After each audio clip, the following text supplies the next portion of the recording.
kwazwai mhuri yeZimbabwe. Kazwai vari mhiri kwaLimpopo, vari mhiri kwemakungwa. Ndini profesa wenyu Chirenje Barnabas. Ndauya zvakare. Ndinoramba ndichiuya, ndinogara ndichiuya nokuti ndimi makandiisa kuti pachigare ichocho chokuti ndigare ndichiuya ndichitaura nemi. Ndichikutendai.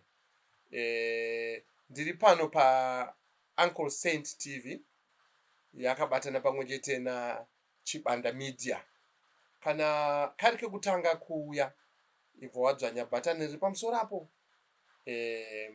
kuti uve usubscribe kuti panouya mamwe mavhidhiyo ezvakanaka iwo unowanikwa uchipiwawo updates.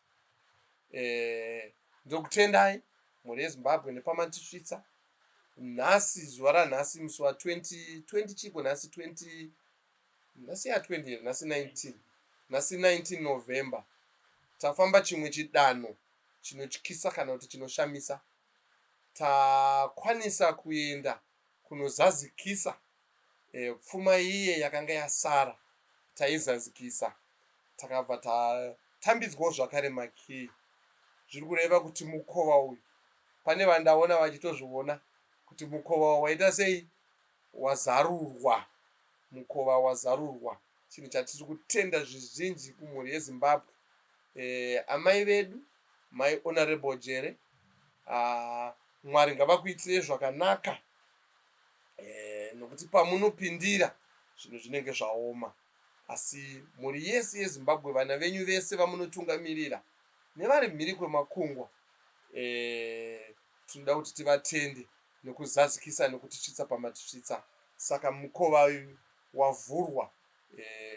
Maakuuya kana mvura hamuchanayiwa, maakuuya muchiwanda. Manzwa chifu vachiutenderera. Isa hatina kuwana hedu mukana.